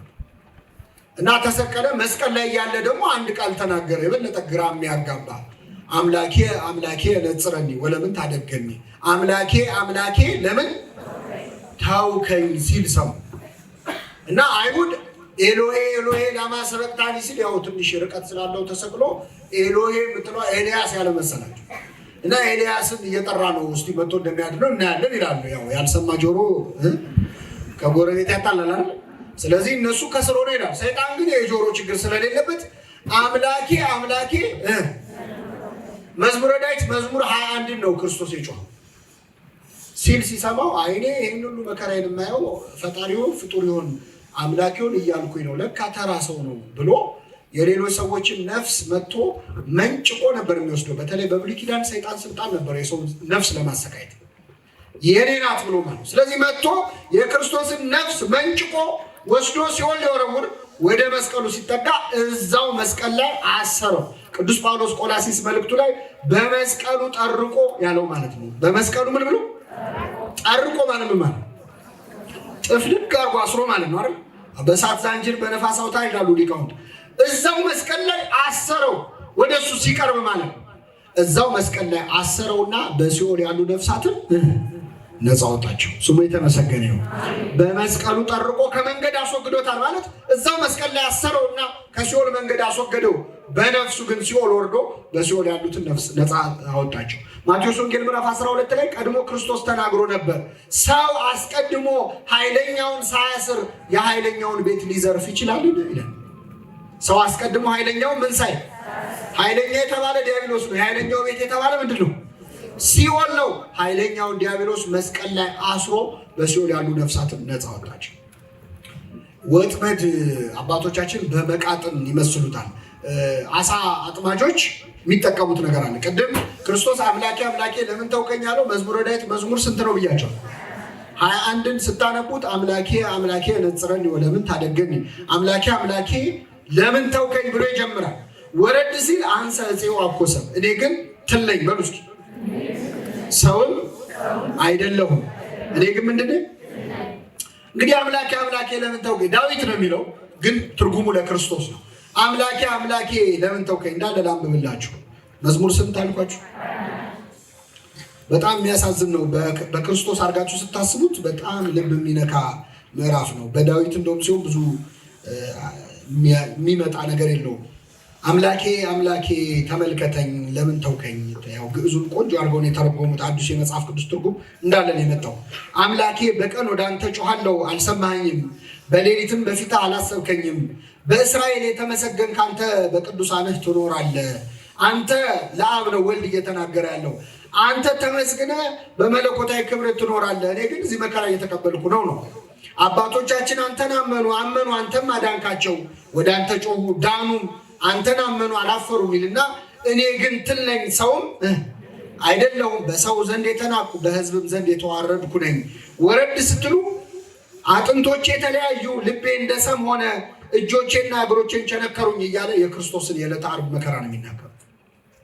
እኔ ግን ትል ነኝ የሚለው ቃል ግን ምን ያሳያል? ዲያብሎስ ላይ የሰራለትን ስራ ነው የሚያሳየው። ትልን አሳ አጥማጆች ለምንድን ነው የሚጠቀሙበት? አሳ ለማጥመድ። እንደዚህ አይነት መቃጥን ይላል የኛ መጽሐፍ ሁክ የሚባለው በእንግሊዝኛ። እዚህ ላይ ትል ያስቀምጡና ባህሩ ላይ ያስጠጋሙ። አሳው መረቡን ሳይሆን የሚያየው ምኑን ነው? ትሉን አገኘው ብሎ ሲመጣ በመረቡ ምን ይሉታል? ይይዙታል። ትል ብሎ ራሱን የጠራው ክርስቶስ ነው። አንሰጼ እኔ ግን ትል ነኝ ያለው ክርስቶስ ነው። ስጋውን ነው ትል ያለ። መቃጥን ወይም ማጥመጃ የተባለው መስቀሉ ነው፣ ስጋው የተሰቀለበት ማለት ነው። አሳ የተባለ ማን ነው? ዲያብሎስ ነው። መረብ የተባለ ምንነቱ ነው? አምላክነቱ ነው። አሳው ትሉን አይቶ ወደ መረቡ እንደሚጠጋ መስቀል ላይ ስጋውን አይቶ አሳ የተባለ ዲያብሎስ ሲጠጋ በመለኮቱ መረብነት አጥምዶ እኛን ነፃ አውጥቶናል ማለት ነው። ስለዚህ የዲያብሎስን ስራ ያፈርስ ዘንድ የእግዚአብሔር ልጅ ተገለጠ ያለው ክርስቶስ በመስቀል ላይ የዲያብሎስን ስራ ምን ብሎታል? ደከማችሁ መሰለኝ። ምን ብሎታል? አፍርሱ። ሰይጣን አሁን መስቀል በጣም መስቀለኛ መንገድ ራሱ አይወድም። በነገራችን እዚህ አደባባይ ነገር አይመቸውም። ለምን? መስቀል ላይ ምን እንደሆነ ስለሚያስታውስ። አንዴ እስቲ አማቱ። አሁን ስታማቱ በነገራት መብረቅ የጮኸ ያህል ነው የደነገጠው ሰይጣን። ለምንድን ነው? መጽሐፈ ስንክሳር የሚላል መሰላቸው? አንድ ወንድ ከሌላ ሰው ሚስት ጋር ተኝቶ ሲወሰልት ማለት እያለ ድንገት ባሏ ይመጣበት ምን ይሰማል? ክው አይልም? ሰይጣን አንዴ ስዳማት የሚደነግጠው ድንጋጤ ተመሳሳይ ነው ከዚህኛው። እኛ የክርስቶስ ሙሽሮች ነን አይደለን? ስለዚህ እኛ ጋር ምንም አይሰራም ሰይጣን። ስታማትም ያን ነው። ለምን መሰላችሁ? መስቀል ላይ ምን እንደደረሰበት ያስታውሳል ሰይጣን። ትዝታ አለው። ስለዚህ መስቀሉን ያጣጥላል። ምን ዋናው ልብ ነው። እዚህ ላይ ባንጠለጠላ አይደለም ምናምን ይላል። የሚገርማችሁ ሰው እርኩስ መንፈስ ያድርበት የመጀመሪያ ስራው ምንድን ነው? ማተቡን መበጠስ ነው። ይህም ዞር አድርጎ ነው ስራ የሚጀምረው አይደል? ብዙ ስለማያሰራው ማለት ነው። ኃይል አለ። መስቀሉ ላይ የተከናወነ ነገር አለ እና የዲያብሎስን ስራ ያፈርስ ዘንድ የማን ልጅ ተገለጠ? ስለዚህ ሁለት መሰረታዊ ምክንያቶች ነው መርጠን ያየ ነው። አምላክ ለምን ሰው ሆነ? አንደኛ በአዳም የፈረደውን ፍርድ በማን ላይ ለማድረግ፣ ሁለተኛ ምን ይል ዘንድ? ያፈርስ ዘንድ። ብዙ ምክንያቶች አሉ። የማይቀሩትን ሁለቱን ነው የነገርኳቸው። እንግዲህ መጽሐፍ ቅዱስ ብለን የምንጠራው የመጽሐፍት መደርደሪያ በሉት። በነገራችን ላይ መጽሐፍ ቅዱስ ማለት የብዙ መጽሐፎች መደርደሪያ መድበል ነው፣ ስብስብ ነው። ውስጡ በጣም ብዙ መጽሐፎች አሉ። የጻፉት ሰዎች በጣም ብዙ ሰዎች ናቸው። እርስ በርስ ራሱ የማይተዋወቁት ይበዛል። አንድ መጽሐፍ ብለን እንጥራው እንጂ ውስጡ ያሉት ጸሐፊዎቹ በጣም ብዙ ናቸው። የጻፉበት ዘመን የተለያየ ነው። በረጅም ዓመት በፈጀ ሂደት ካኖናይዜሽን የምንለው ወይም መቀነን፣ በቀኖና መወሰን፣ በዚህ መልኩ ቤተክርስቲያን ናት ሰርታ ያመጣችን። ይህንን መጽሐፍ ቅዱስ ነው ብላ የሰጠችን ቤተክርስቲያን ናት። ለዛ ነው እሷ የምትለውን በመጽሐፍ ቅዱስ ላይ ብቻ የምንሰማው። መጽሐፍ ቅዱስንም ሰርታ ያመጣችው ማነች? ቤተክርስቲያን ናት። እና በዚህ መጽሐፍ ላይ ሁለት ክፍል አለው፣ ብሉይ ኪዳንና አዲስ ኪዳን። እንግዲህ የኢትዮጵያ ኦርቶዶክስ ተዋሕዶ ቤተክርስቲያን ከምትታማባቸው ብዙ ሰዎች ከሚተቿት ነገሮች አሉ። ብሉይ ኪዳን ታበዛላችሁ ወይም ብሉይ ኪዳንን ትላላችሁ የሚል ትችት ነው። እንግዲህ ብሉይ ኪዳን ማለት የዚህ መጽሐፍ በቃ ከግማሽ በላይ ያለው ክፍል ማለት ነው። አብዛኛው የመጽሐፍ ቅዱስ ክፍል ነው እና አንዳንድ ሰዎች ብሉይ ኪዳንን በጣም በቃ ያለፈበት ያረጃ ያፈጀ እንደሆነ እንደውም ጭራሽ ሲያትሙ አውጥተው የሚያትሙም አሉ አይደል? ከአዲስ ኪዳን ብቻ የሚጀምሩ ብሉይ ኪዳንን አውጥተው የሚያትሙ አሉ። የእኛ ቤተክርስቲያን ደግሞ በጣም ብሉይ ኪዳንን በጣም መጋቤ ብሉይ የሚባሉ ራሱ ብሉይ ኪዳንን ብቻ የተማሩ አባቶች አሉ። ለምንድን ነው ይህንን የምናደርገው የሚለውን እንድትረዱ ለማድረግ ነው ባጭሩ። የመጀመሪያው ክርስቶስ እዚህ ምድር ላይ 3 ዓመት ሲያስተምር መጽሐፍ ቅዱስ እየገለጠ ያስተምር ነበረ። በምኩራብም መጣ ወከሲቶ ረከበ፣ ገልጦም አገኘ፣ እንዲህ የሚል ጥቅስ እንዲህ ብሎ አነበበ የሚል ብዙ ታገኛላችሁ። ክርስቶስ መጽሐፍ ቅዱስን ጠቅሶ አስተምሯል አላስተምሯል? አስተምሯል። የሚገርመው ግን ክርስቶስ ምድር ላይ ባስተማረበት ጊዜ ሐዲስ ኪዳን የሚባል መጽሐፍ የለም። የማቴዎስ ወንጌል፣ የማርቆስ ወንጌል፣ የሉቃስ ወንጌል፣ የዮሐንስ የለም። የጳውሎስ መልእክት ጳውሎስ እንኳን መልእክት ሊጽፍ ገና አላመነ። በክርስቶስ አምና አልነበረም ጭራሽ። ክርስቶስ ሲያስተምር ብቻ አይደለም፣ ሐዋርያትንም በዘመናቸው ብንኖር ማቴዎስ ሊያስተምር ሲወጣ የማቴዎስ ወንጌል ምዕራፍ እንትን ብሎ አላስተማርም። ሊሞቱ ሲሉ ነው ብዙዎች የጻፉት። እንደውም የሚገርማቸው ወንጌልን የጻፉት ወንጌላውያን እና አብዛኞቹ ሐዋርያት ክርስቶስ በቶሎ እመጣለሁ ስላለ ወዲያው ይመጣል የሚል እንትን ነበራቸው። ይጠብቁት ነው። አሁን ጌታ ወይ ቶሎ ና አላለም ቅዱስ ዮሐንስ? ይቸኩሉ ነበር። ስለዚህ መጽሐፍና ለትውልድ ማቆየት እንደዚህ 2000 ዓመት ቆይቶ ይደረሳል የሚል ሀሳብ በእነሱ ሊና ውስጥ አልነበረም እና አልጻፉም። መጨረሻ ላይ ነው የጻፉት ብዙዎቹ ሊሞቱ ሲሉ። ለምሳሌ የሉቃስ ወንጌል ብታዩ ሉቃስ ከጻፈው በኋላ የጻፈውን ብራና ለሆነ እረኛ ወስዶ ሰጠው። ምንድን ነው ሲለው ዝም ብለህ ያዘው ችግር የለውም የሆነ ሰው መጥቶ ሲጠይቅ ትሰጣለህ ብሎት እሱ ሄዶ ሰማዕት ሆኖ ሞተ። ከብዙ ጊዜ በኋላ ሲፈለግ ሉቃስ ኧረ አንድ ሰው እየመጣ እኔ ጋር ተብሎ ሲነበብ ነው የተገኘው። ብዙዎቹ በዚህ መንገድ ነው ወንጌሉን ራሱ ትተውልን ሄዱ። ስለዚህ ክርስቶስ ባስተማረበት ጊዜ መጽሐፍ ቅዱስ ተብሎ ቢጠራው ብሉይ ኪዳን ብቻ ነበር። በመጽሐፍ የተባለውን አልሰማችሁም ሲል ክርስቶስ በብሉይ ኪዳን ማለቱ ነው። ጭራሽ ወንጌል ሳያነቡ የሞቱ ሰማዕታት አሁን ቅዱስ እስጢፋኖስ ቀዳሜ ሰማዕት ማቴዎስ ወንጌል፣ ማርቆስ ወንጌል፣ ሉቃስ ወንጌል አልነበረም ሲያነብ ነበር። ወንጌል ዝም ብሎ ይሰብክ ነው። ወንጌል መስበክ ምንድን ነው? በዛን ጊዜ እነሱ ክርስቶስን ቃል በቃል አግኝተውታል። ስለዚህ ወንጌል ማለት በዚያን ጊዜ የእሳት ዳር ጨዋታ ማለት ነው።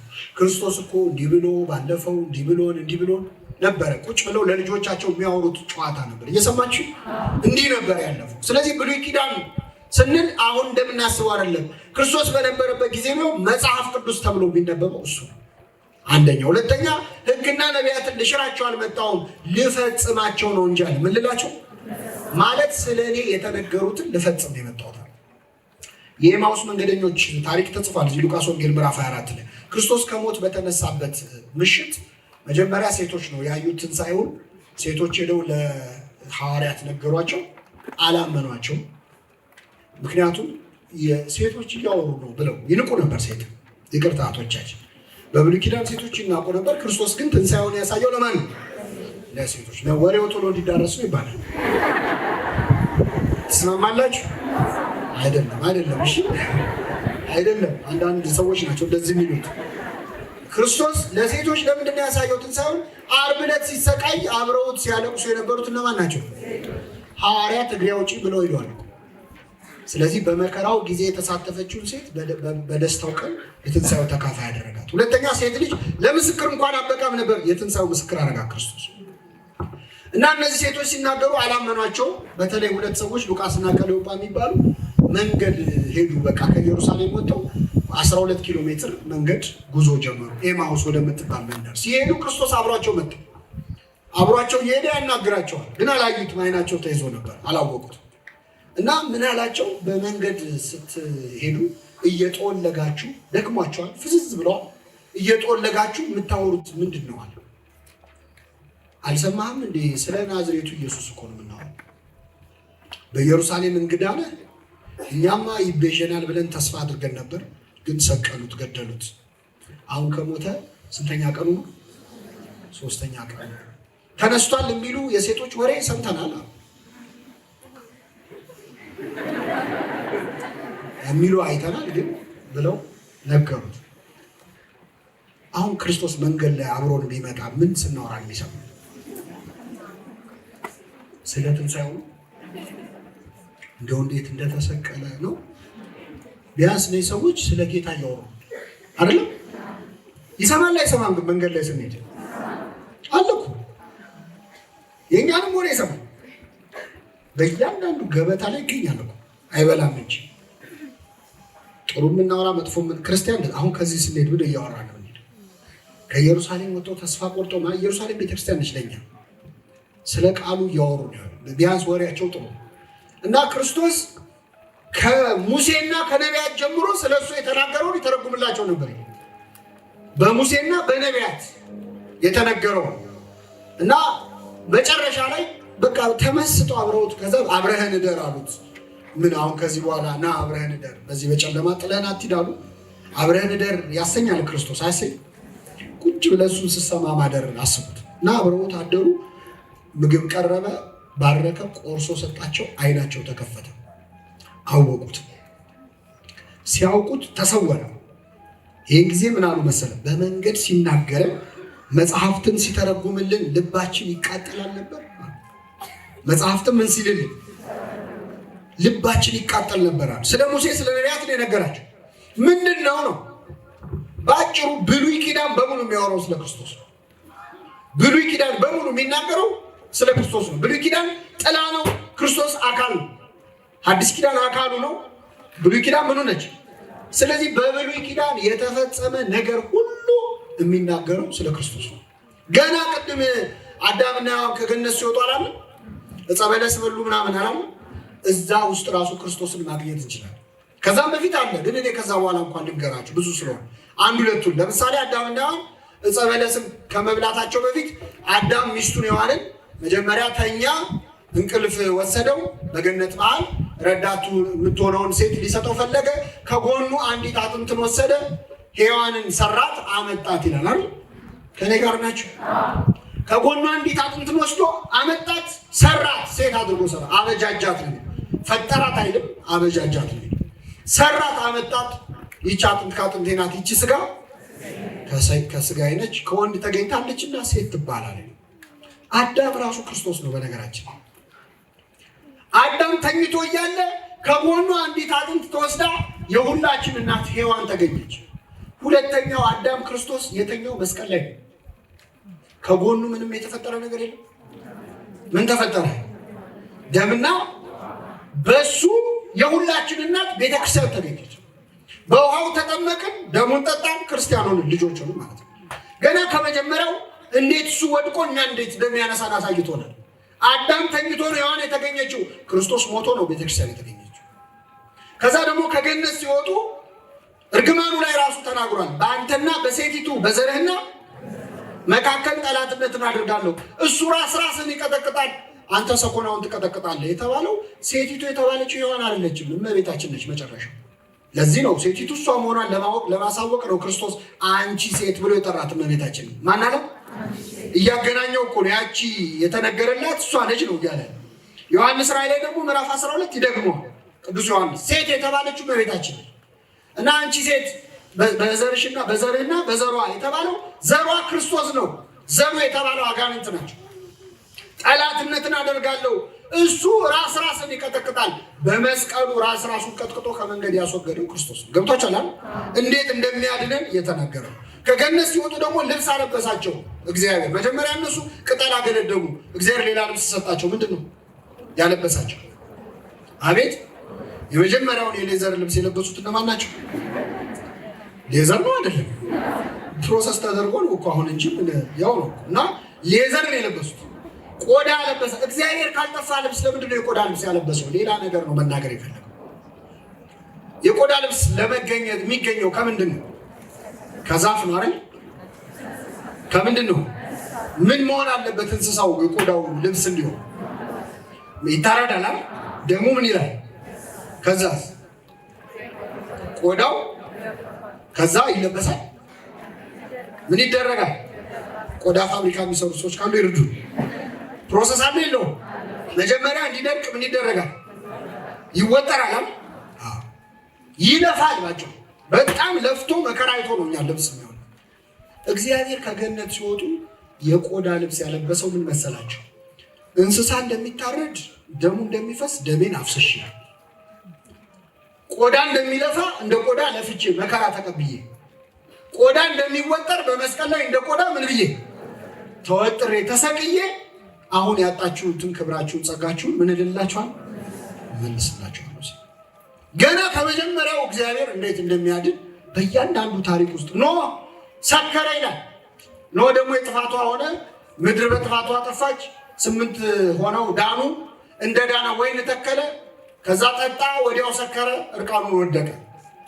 ታላቁ ልጁ ካም መጥቶ አየና ዘበተበት። ወንድሞቹን ኑዩ አባታችሁ እርቃኑን ወድቋል ብሎ ሲቀልድ፣ ሴምና ያፌት ግን የአባታችንን እርቃንማ እናይም ብለው ጨርቅ ይዘው መጥተው አለበሱት። ኖህ የክርስቶስ ምሳሌ ነው። ኖህ የክርስቶስ ምሳሌ ነው። ኖህ ሰከረ፣ ወይን ጠጅ ጠጥቶ፣ ክርስቶስም ሰክሯል። የሰከረው ግን በጠጅ አይደለም፣ በእኛ ፍቅር ነው። የጠጣው ጠጅ አይደለም፣ ሞትን ነው። አባት ሆይ ብትወድስ ይህች ጽዋ ከእኔ ትለፍ ብሎ የጠጣት ጽዋ ሞት ነች። እርቃኑን ኖህ እንደወደቀ ክርስቶስ እርቃኑን በመስቀል ላይ ምን አለ? ተሰቀለ። ካም የአባቱን እርቃን እያሳየ እንዳፌዘበት፣ ሴምና ያፌት ማነው ካም እንደዘበተ አይሁድ እየመጡ በክርስቶስ በእርቃኑ ዘበቱበት፣ ሰደቡት። እርቃኑን ተሰቅሎ እኮ ሰድበውታል። ተጋለ ተራ በተራ እኔ የሚገርሙኝ ከሁሉ መንገድ ኃላፊዎች አሉ የሰደቡት። ምኖች በዛ ጋር ሲያልፉ ሰደቡት። አሁን ምን ያውቃሉ እነሱ? በማያውቁት ማለት ነው። ያው ሰው ሁሉ ከሰደበው መቼም እኛ የምናዋጣ ብለው ሰድበውት። ይህ መንገድ ኃላፊ ተሳዳቢ ያለ በማያውቀው የሚሳደቡ። ሴምና ያፌት እርቃኑ እንደሸፈኑት ፀሐይ፣ ጨረቃ፣ ከዋክብት እርቃኑ የሸፈኑት አልሸፈኑት። ፀሐይ ጸልመ ወወር ደመ ኮነ ይላሉ ዲያቆናት የመድኃኔዓለም ቀን። ፀሐይ ጸልመ ወወር ደመ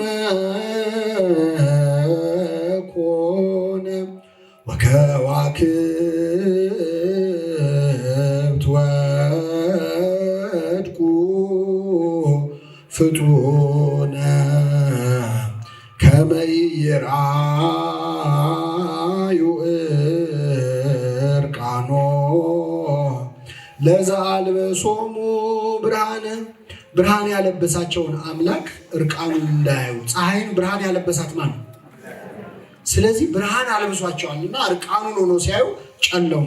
ሴም ያፌት የተባሉት እነሱ ናቸው። በእያንዳንዱ የመጽሐፍ ቅዱስ ታሪክ ውስጥ ልክ አረንጓዴ መነጽር ያደረገ ሰው አሁን የሚያየው ነገር ሁሉ ምን ይሆናል? ቤተክርስቲያናችን ክርስቶስ የሚል መነጽር ታረግና ብሉይ ኪዳንን ስትገልጠው ሁሉ ነገር ውስጥ ማንን ታገኘዋለች? ክርስቶስን ታገኘዋለች። ግን እሱን ስታገኘው እዛ አካባቢ ደግሞ እመቤታችንንም ታገኛታለች። አትጠፋም አይደል?